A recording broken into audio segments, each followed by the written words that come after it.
This is Bill Jasper with the New American Magazine. What happens when the governing class is not held accountable to the same laws they have imposed on the people, such as Obamacare?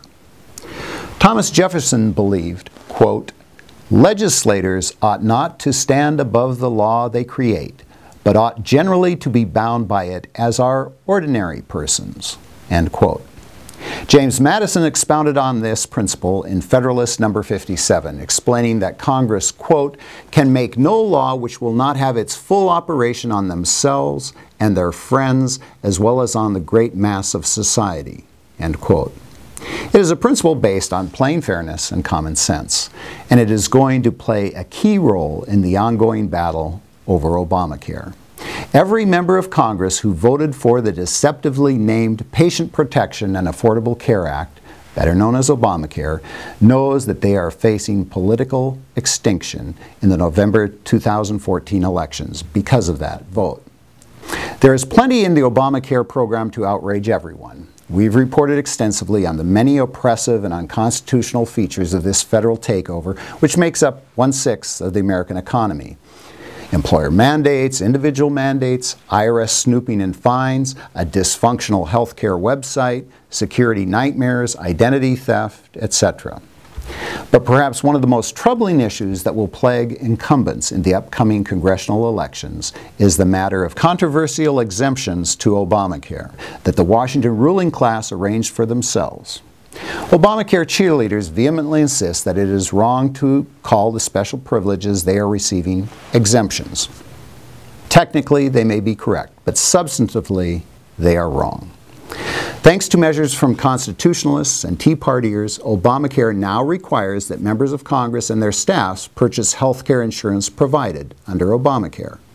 However, as we have reported, Democrat and Republican leaders later connived with President Obama to have the Office of Personnel Management come up with an illegal ruling that has us, the taxpayers, subsidize 75% of the premium costs for members of Congress and their staffs.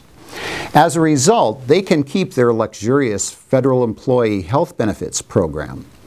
This amounts to a $5,000 subsidy for an individual plan and an $11,000 subsidy for a family plan. Is this the same treatment under the law as ordinary persons, as Thomas Jefferson put it? Not hardly. Tens of millions of Americans have had their health insurance canceled due to Obamacare and are now facing Obamacare sticker shock. But they cannot simply vote themselves fat subsidies. In relation, James Madison also stated, quote, "If it be asked what is to restrain the House of Representatives from making legal discriminations in favor of themselves and a particular class of society, I answer, the genius of the whole system, the nature of just and constitutional laws, and above all, the vigilant and manly spirit which actuates the people of America," end quote. And then he concluded, quote, "If this spirit shall ever be so far debased as to tolerate a law not obligatory on the legislature as well as on the people will be prepared to tolerate anything but liberty." Have we become so debased as to tolerate this law, but not liberty? Will we degenerate into tyranny, as Jefferson warned? Or will we revive the vigilant, manly spirit that once typified America and force Congress to repeal Obamacare? We can speed that day by forcing Congress to give up their special subsidies and be subject to the same pains and burdens of Obamacare they are forcing on us, the ordinary persons to whom Jefferson referred. For more information on repealing Obamacare and other important issues, please visit us at thenewamerican.com.